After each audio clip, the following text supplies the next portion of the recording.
Welcome to Wyecliffe in Conversation, part 2. Myself and Katia here with the artist Becky Smith, talking about the role of the gallery in modern art buying.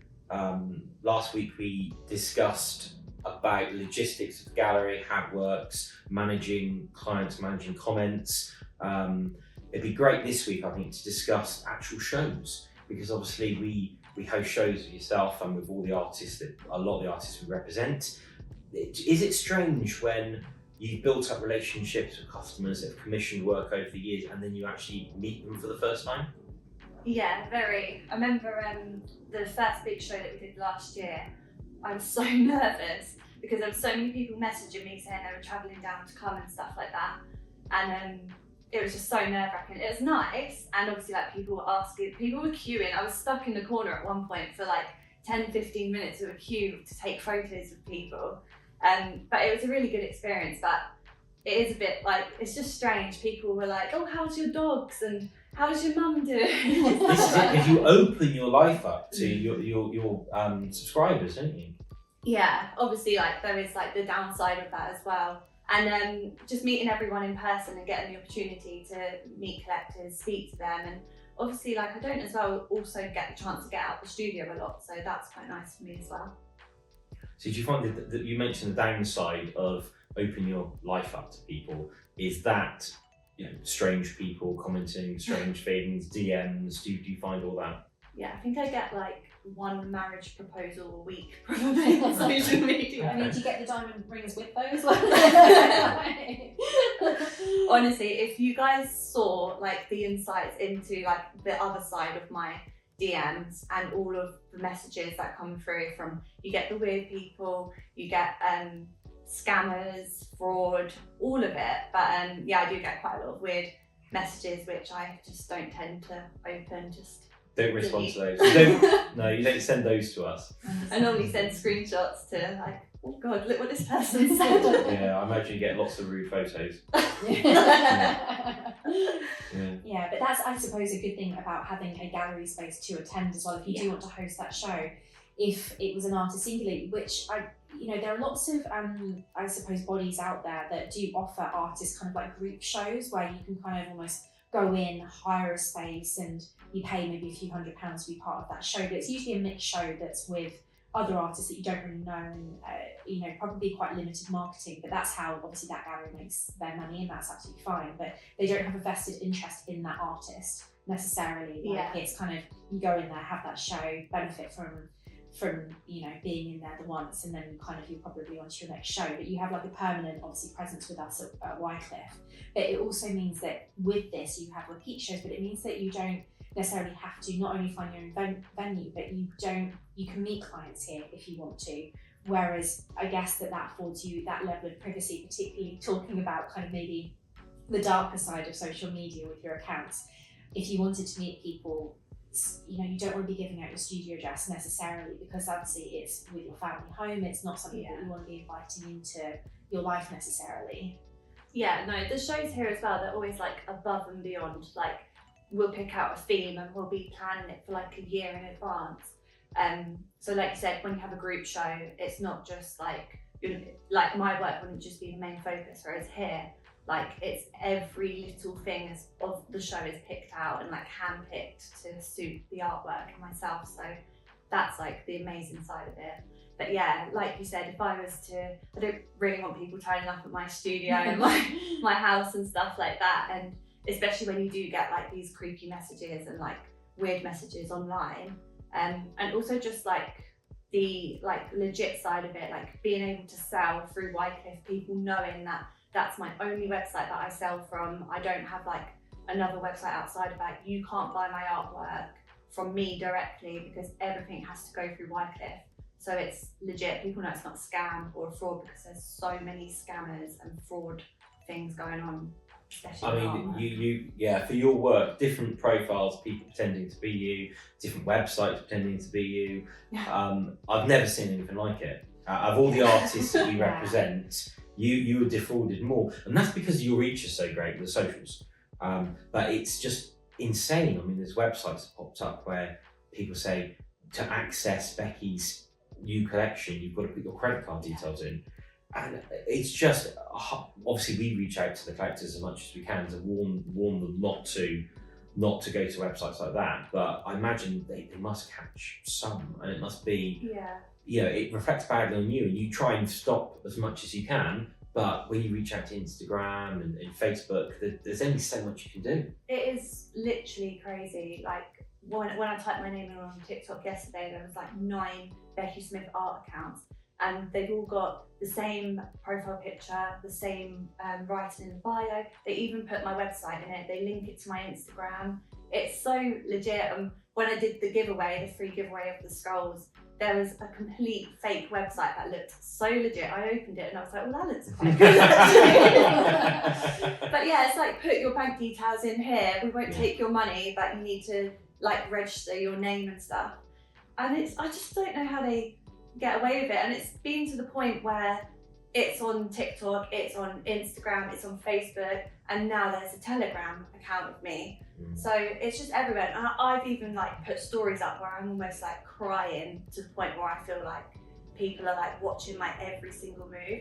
Because I'll change my profile picture, then I'll change theirs like 5 minutes later. It's bizarre, isn't it? And it's It must be actually quite scary, like Yeah. to feel like that people are just watching you, waiting for you to make a move. But also the other side of it is, I feel quite like upset the thought that some of your collectors, our collectors, would therefore be defrauded, like, and they'd actually lose money over. I haven't heard of anybody actually being defrauded yet. It's like, it's just stressful hearing. Yeah, I mean, I imagine that must have happened, but it's there's hope that that somehow it can be stopped. Yeah, it's just ridiculous. I just don't know how they get away with it, but they must have so much behind, like, to be watching, and they probably do it to hundreds of other artists as well. So the amount of them that must just be watching and taking everything in and copying everything. This is particularly the payment. Obviously, we get people. I mean, every day somebody tries to defraud Wyecliffe. In some, normally it's the payment method that they make or the address they want it to be sent to. We get it every day. Fake receipts. Fake receipts. Open this up, you take you through to the website to find this fake receipt. It's just... Yeah, you click and you've got to sign in with your credentials in order to see the payment that they've just sent you. It's all of this. Every day we get it, and obviously we get thousands of normal spam emails, but this is, people that are very targeted. So they say, I want to buy this painting, and then they try and pay in a fraudulent way. So we have filters to stop that, and we've trained staff to prevent all that. But again, if you're an artist themselves setting up to sell direct, it must be so difficult, because it also costs us with our interest-free credit. It costs us so much money to keep that facility there for our collectors to allow that. And that's what people expect. They expect to be able to pay in instalments. They expect to, certainly in the UK, they expect delivery within a couple of days, often just next day. So the pressures on selling artwork, the expectations are really high, probably set by Amazon Prime and companies like that.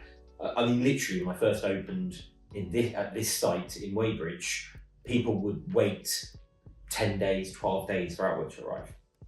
Now, I'd say almost everybody that orders expects it the next day. And to be honest, I do. I go online on orders and I expect it the next day. So how an artist without a gallery, without a publisher or a dealer helping them, can fulfill the expectations of the clients must be really hard. And I also think that it's the expectation that Amazon and kind of like the next day delivery services have set, but also I think your expectation, because you're buying what is absolutely kind of a luxury good, your expectation is already really, really high in the first place, because you might, even if I say just, and I say that really lightly because £300 is still a lot of money, if you're spending £300 on something, you expect top level service. And so if you're spending £3,000 on something, imagine your expectation then. So we have to uphold that level of service, from communication, as you say, from the speed of the delivery, to make sure even when it's in transit that they have access to the tracking, and the arrival of it as well. How did it arrive with our client?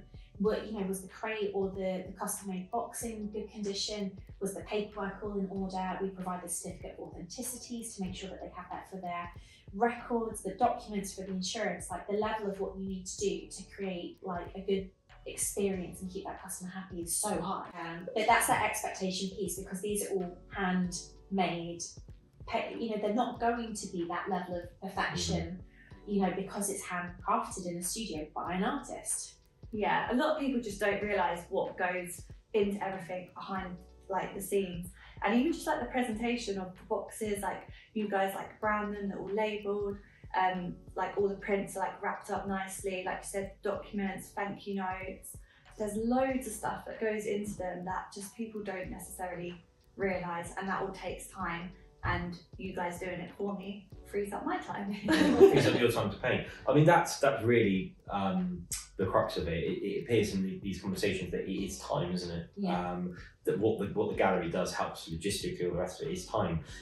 I wanted to touch on what you said earlier about galleries that rent their space to artists, because as an artist that doesn't have representation with a gallery, possibly if they're forced to go alone, they're forced to sell. They may not want to just sell direct, but they're forced to do that.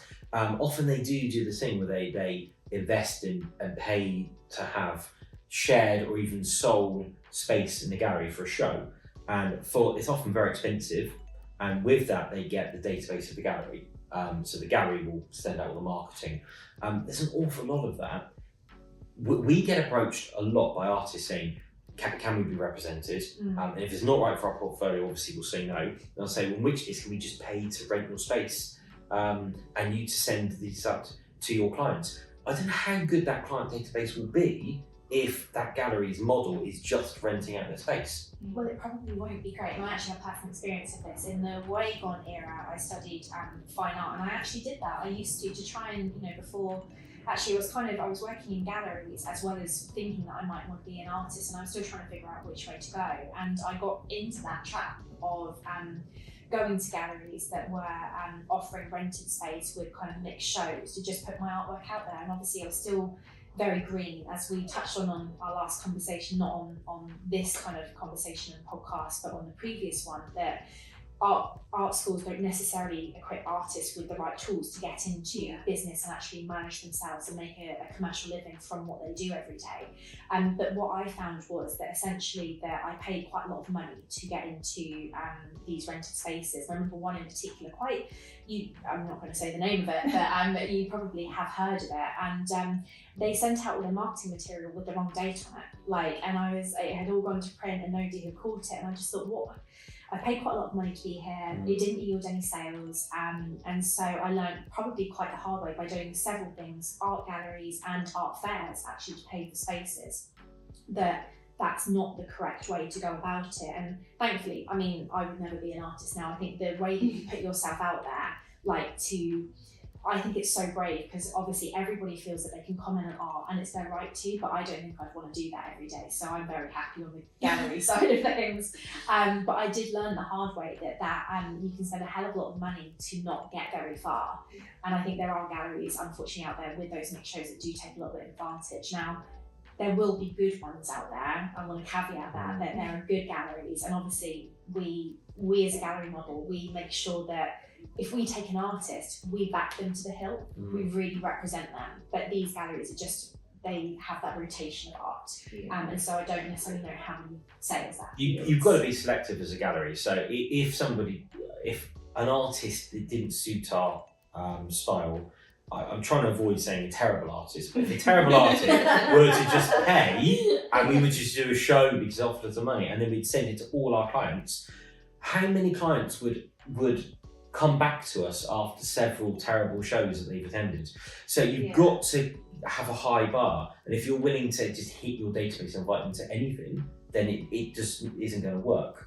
But it's interesting how an artist gets out there, how they find a gallery. And like you say, there will be some very good ones that are very selective. Yes, yeah, exactly. But I think this is where, I studied at CSM coming up to 20 years ago now. So in that regard, things are very different, because as we already talked about in part one, social media is very different to where it is now. And I think that's it. But your consistency, your drive and ambition is what sets you apart, along with your talent.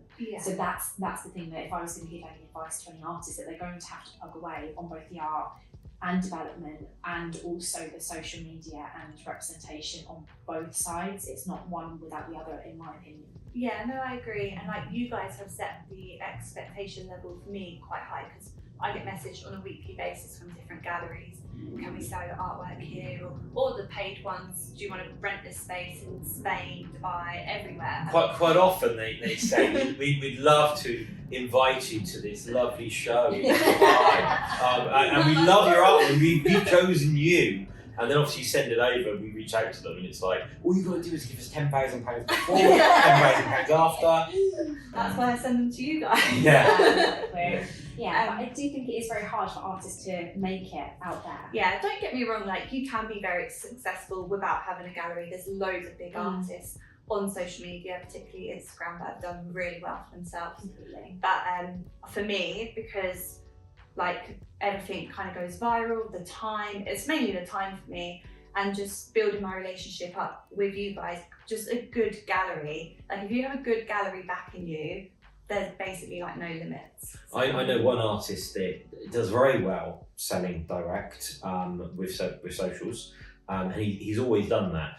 And on his socials, it looks like he's there producing them, but he's actually got about 7 people full-time working for him, and he spends his life doing the payroll, doing the pension schemes, because he is basically an employer. He's the company owner now, and it's very difficult. So you can do it, but you still need all that talent behind you and all those good people working for you in those, which effectively erodes the margin anyway, which equates to at least what a gallery margin might be. So there are 2 ways of doing it, but both ways, you either pay a gallery margin in order to cover all that, or you have to do that in-house, which can be even more.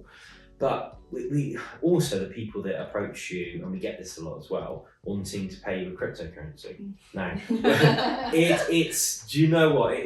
We've always accepted cryptocurrency of a certain type, and that's fine. But of course, the scam now is to try and offer it, but they want to use a different marketplace, and that's really exploded.